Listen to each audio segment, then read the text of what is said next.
welcome back to Daily Flash. Love being in the kitchen. Our next guest is Dr. Dawn Sherling. She wrote the book. It's called Eat Everything: How to Ditch Additives and Emulsifiers, and Heal Your Body and Reclaim the Joy of Food. Dawn, so glad to have you here. I love the title of the book because Eat Everything. Pretty awesome. Yeah. Number one, but there is a lot of things that we see in our foods that we don't know, and we think, oh, it's mainly because of convenience. What's some of the biggest problems and the biggest things that we see in some of the foods that we take into our kitchens? So, great question.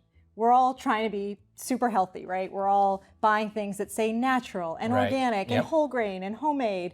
And what's happening is we're sort of being advertised to, but we're not being told what's really in the products. And so I wrote my book, Eat Everything, to try to get the word out that these additives and emulsifiers are in now almost 60% of the standard American diet. And it's causing us a lot of trouble.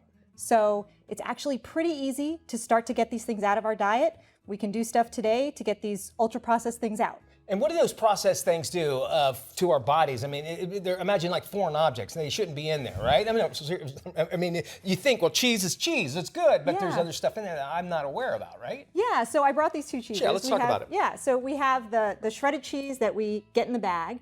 And there's nothing wrong with the cheese itself. It's cheese, you're right. But they use things to coat the cheese to keep it separated like that so it doesn't clump together. Because you know if you shred it yourself, then you're going to wind up, if you try and save it for more than a couple days, it's going to kind of clump together. Certainly. But the thing to do is just buy a block of cheese, shred it yourself. It takes a minute, and then you're avoiding all of these additives that, as you correctly surmise, can affect the bacteria in our guts and change what's going on in our guts and leading to a lot of what we call diet-related diseases. And I would imagine too, kids, Mom, I want to help. This is actually something they can do as well. Yes. Sure. And also too, we were mentioning too, sometimes I don't like thinly sliced cheese or whatever, like on my pizza, but I can gauge how much I want into it just by a little effort. And the price difference is not all that different either. No, it's actually a little bit cheaper to do it yourself. Yep, you can do it yourself. Shred the cheese, make it however you want, avoid the additives. You're just getting the milk, the cheese cultures, some enzymes, and you're all set. Hey, I'm putting you on the spot here, but I noticed one day when I started paying attention to cheese and stuff, it says cheese food. And that freaks me out. I mean, I don't want to go down another path, but these are the kind of things we have to kind of keep our eyes on, right? That might have extra stuff in it. Absolutely. So the key is turn the package around. Look at the ingredients. So in my book, I list a bunch of ingredients that are sort of markers for ultra-processed foods that when I went and I did the research, I looked at the literature that was written about all of these things, I found these were the ingredients that really stood out as changing what's going on in our guts and not so good for us. And it's so easy to get rid of them. We just might as well get rid of them. Just turn the back of the package around, take a look. Maybe take less probiotics to fight all those things, it sounds like as well, right? Okay, and we're moving on to oils here. Difference between spray and regular butter? Tell me about this. Yeah, so... Or oils, rather. Yeah, so spray oil, convenient, right? We use it to coat the pans, make it non-stick. We don't want our food to stick, but it's full of stuff that we don't want. It's not just oil in there, unfortunately. So a big offender that's in there is something called soy lecithin. Okay. And soy lecithin, if you have too much of it, can kind of lead to bowel distress, to those gas. They're saying we don't want, things for sure. Things we don't want. And so the thing is, it's a marker really now for ultra-processed food. If you're at home now, you turn the back of your package of whatever around, you're likely to find soy lecithin in it if the food is ultra-processed. And those are the foods we want to be avoiding. So avoid that, avoid the soy lecithin, just buy a bottle of oil. Speaking of cheaper, this is much cheaper to do. No kidding. Buy a bottle of oil. You can get a mister if you want to be fancy. That's an oil mister, or just a pastry brush. That's what I do. I just swirl it around in my pan.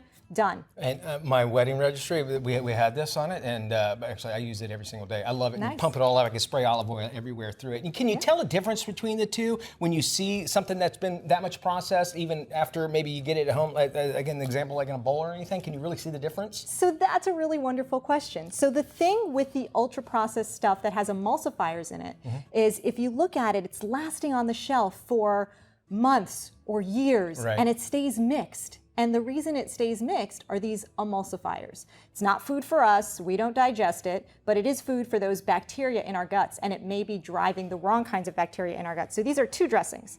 This is a dressing that I bought at the supermarket, and it actually has something called food gums in it, along with a bunch of other stuff. I don't know if you can kind of see, I can see a total difference, but you can see the layer on top there, right? Yeah, okay. That's a dressing I made myself. Looks much more appetizing. I think it is. We got some bread. Can we dump it? I think different between looking at these two, and basically it's going to taste pretty much the same. Probably better because it's, you made it right there in your kitchen too, right? I made it in my kitchen before coming over here. It took a couple minutes.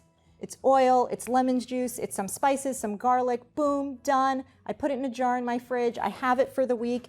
It's so easy. And speaking of cheaper, that's definitely cheaper to be able to do. And then you can also say, it's my own recipe, and which makes you look really, really good at the dinner table when you have your guests over. Thank you so much. This is great stuff. And it's not difficult stuff to do. And I love that your book kind of lays that all out on the line. If you want more information and actually get a copy of this book, it's going to help you out in the kitchen. Just check out DonSherlingMD.com. You can get the book there. Eat everything, but also find out what you are eating as well. We got more Daily Flash and more fun coming up right around the corner.